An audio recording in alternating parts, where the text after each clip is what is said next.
नमस्कार, मी सुशील कुलकर्णी. आपण पाहताय अॅनालायझर. काल एक घटना घडली आणि ती घटना मला वाटतं तिचा उल्लेख करणं, चर्चा करणं खूप आवश्यक ठरतं. छत्रपती राज्यसभेचे सदस्य उदयनराजे भोसले यांच्या सातारा गावामध्ये गृहराज्यमंत्री, केंद्रीय गृहराज्यमंत्री यांच्या उपस्थितीमध्ये एक पत्रकार परिषद झाली आणि या पत्रकार परिषदेमध्ये केंद्रीय गृहराज्यमंत्र्यांना पत्रकारांनी काही प्रश्न विचारले.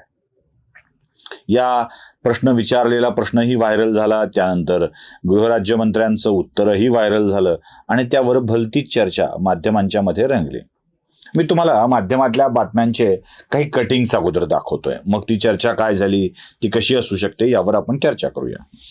सरकारनामा नावाचं एक डिजिटल पोर्टल आहे, त्याच्यावरती पत्रकारांचा खोचक प्रश्न, उदयनराजे संतापले अशी बातमी आली आहे. लोकसत्तामध्ये कार रेस करतात, रेन डान्स करतात, ही पक्षशिस्त चालते का, असा प्रश्न पत्रकाराने विचारलाय. ते देखील त्यांनी बातमी केली आहे. महाराष्ट्र टाइम्समध्ये पत्रकाराने विचारला सडेतोड प्रश्न, अशा अर्थाने त्याचं हेडिंग केलंय, तुम्ही तेही बघताय. मुंबई तक या डिजिटल वृत्तवाहिनीनं तिखट प्रश्न विचारला आणि हे मवाळले केंद्रीय राज्यमंत्री, अशा अर्थाने त्याची बातमी केली आहे. या उदयनराजेंच्या संदर्भाने बातम्या बघितल्यानंतर मला प्रश्न असा पडला की उदयनराजेंच्या व्यक्तिगत वर्तनावरती पक्षाशी जोडून हा शिस्तीचा भंग नाही का, अशा अर्थाचा प्रश्न मिश्रा नावाच्या केंद्रीय गृहराज्यमंत्र्यांना विचारण्यात आला. एरवी तेरवी छत्रपतींच्या वंशजाचा अपमान झाला म्हणून ठोठो बोंबा मारणाऱ्या माध्यमांना उदयनराजेंचा अपमान करणारे प्रश्न विचारल्याचा काय कौतुक आहे, याचं मला आश्चर्य वाटलं.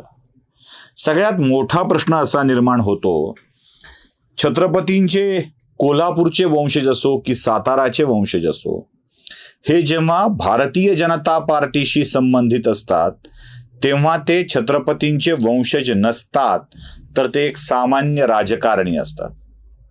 आणि जेव्हा हे भारतीय जनता पार्टीला सोडतात तेव्हा मात्र त्यांचं छत्रपतींचं वंशज असणं अधोरेखित होतं. आठवत असेल तुम्हाला, कोल्हापूरच्या छत्रपतींना जेव्हा भारतीय जनता पक्षानं राज्यसभा बहाल केली होती तेव्हा शरद पवारांनी एक प्रश्न उपस्थित केला होता, आजकाल छत्रपतींची नियुक्ती पेशवे करू लागलेत. जातीचा उल्लेख एवढ्या खुबीनं आणि खुमासदार पद्धतीनं पवारांना करता येतो ना योग्य वेळी. आठवत असेल तुम्हाला, त्यावेळेला हे असंच प्रश्न विचारण्यात आला होता आणि त्यावेळेला कोल्हापूरच्या गादीचा अपमान झाला असं कोणालाच वाटलं नव्हतं.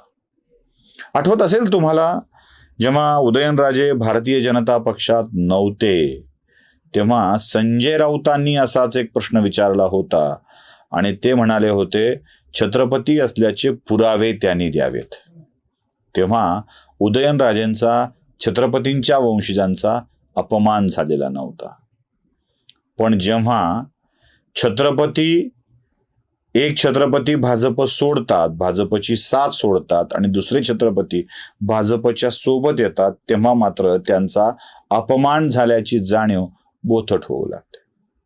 तेव्हा ते असतात केवळ राजकारणी. आता तुम्हाला त्या पत्रकाराचा खोचक, तिखट, स्पष्ट असा प्रश्न आहे, तो मी दाखवतोय, ऐकवतोय, ऐका.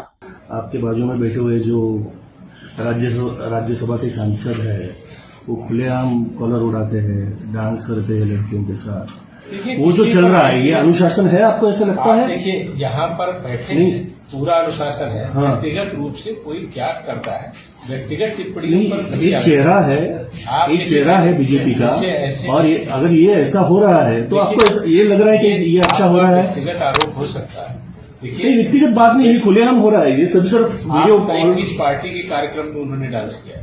हाँ, भारतीय जनता पार्टी के किसी कार्यक्रम मैं आपको वीडियो दिखाऊं? भारतीय जनता पार्टी नहीं, भारतीय जनता पार्टी के कार्यकर्ता भी थे उनके साथ. भाई हमारी ऐकला. आता हा प्रश्न ऐकल्यावरती काय वाटतं आपल्याला? उदयनराजे आपली अशी कॉलर उडवतात, असं करतात. एकच फॅक्टर, उदयनराजे फॅक्टर असं ते बोलत असतात. आता त्यांची कॉलर उडवणं म्हणजे ते महाबळेश्वरच्या एका ठिकाणी त्यांनी कॉलर उडवली होती, निवडणुकीतल्या विजयानंतर कॉलर उडवली होती आणि मला वाटतं ते त्या ABP माझाच्या एकदा कार्यक्रमात गेले होते आणि तुम्ही कॉलर कशी उडवता दाखवा म्हटल्यावर उदयनराजेंनी त्याच कार्यक्रमात अशी कॉलर उडवून दाखवली होती. हे सगळं घडलंय. हे सगळं घडलंय. तेव्हा त्या उदयनराजेंच्या कॉलर उडवण्याचं प्रचंड कौतुक माध्यमांनी केलेलं होतं, कारण त्यावेळेला उदयनराजे भारतीय जनता पक्षात नव्हते. त्यावेळेला राष्ट्रवादी काँग्रेसच्या पक्षशिस्तीचा भंग होत नव्हता. म्हणून मी बावनकुळेंना म्हणालो होतो, बावनकुळे साहेब आणि भाऊनी खूप छान पद्धतीनं सांगितलंय, या बेगमजानच्या अड्ड्यावरच्या पोरींना चांगल्या ठिकाणी बोलवायचं नसतं, सार्वजनिक ठिकाणी बोलवायचं नसतं. भोगायचं असेल तर खाजगीच ठिकाणी भोगायचं असतं. हा साधा नियम आहे. जाऊ दे, मला त्यांचा यांच्याशी संबंध जोडायचा नाही, तो त्यांचाही अपमान होईल. प्रश्न विचारायचा आहे तर तो कसा विचारला पाहिजे? याच उदयनराजेंच्या कॉलर उडवण्याचा आणि भाजपच्या पक्षशिस्तीचा काय संबंध? रेन डान्सचा किंवा केलेल्या नृत्याचा आणि भाजपच्या पक्षशिस्तीचा काय संबंध? एखाद्या ठिकाणी रेन डान्स करू नये असं भाजपने आपल्या नियमावलीत लिहिलंय का? एखाद्या सार्वजनिक व्यासपीठावर नृत्य करू नये आपल्या नेत्यांनी असं भाजपने आपल्या नियमात लिहिलंय का? की राजकारणी होण्याच्या नियमातच असं काही करू नये असं केलं गेलंय का?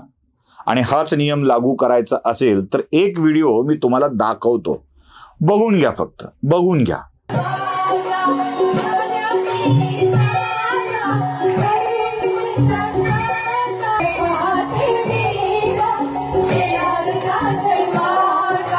बघितला? झाल्या तिन्ही सांजा हे गाणं म्हणत लावणी सम्राज्ञी माया कुडेगावकरांच्या सोबत व्यासपीठावर परफॉर्मन्स करणं जसं पक्षशिस्तीचा आणि सांस्कृतिक कार्यक्रमाचा भाग असतं ना, तसं आपल्या रांगड्या शैलीत आपल्या कार्यकर्त्यांच्या समवेत राहणं हे देखील पक्षशिस्तीचा भागच असतं. ते सिलेक्टिव्ह नाही वागता येणार. म्हणजे मी उदयनराजे आत्ता भाजपात आहेत म्हणून त्यांचं समर्थन करतोय असं अजिबात नाही. याआधीही उदयनराजेंच्या वरती आरोप झाल्यावरती राजे असं करू शकत नाहीत असं मी स्पष्टपणे म्हणालो होतो. फक्त माध्यम सिलेक्टिव्ह होत आहेत, माध्यम, आणि त्यांना भाजपात असलेल्या नेत्यांचं सगळंच विसरून जायचं आहे. छत्रपतींचे वंशज असणं विसरून जायचं आहे, त्यांचं मराठा असणं विसरून जायचं आहे, त्यांचं नेता असणं विसरून जायचं आहे. कारण सातारच्या सभेत महाराष्ट्राचा तथाकथित सह्याद्री भिजला होता आणि त्या भिजलेल्या सह्याद्रीनं महाराष्ट्राच्या राजकारणाची दिशा बदलून टाकली होती म्हणे. सह्याद्री भिजून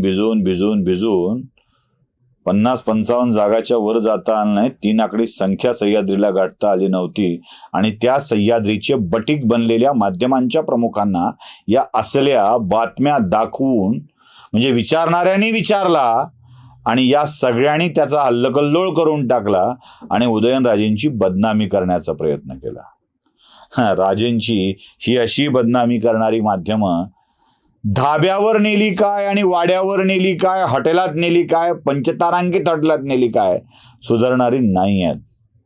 यांना एकच कळतं, तुका म्हणे ऐशा आणणारा मोजून माराव्या पैंजरा, एवढंच या लोकांना कळतं आणि त्यांच्यासोबत तेवढंच केलं पाहिजे, एवढंच मला तरी कळतं. नमस्कार.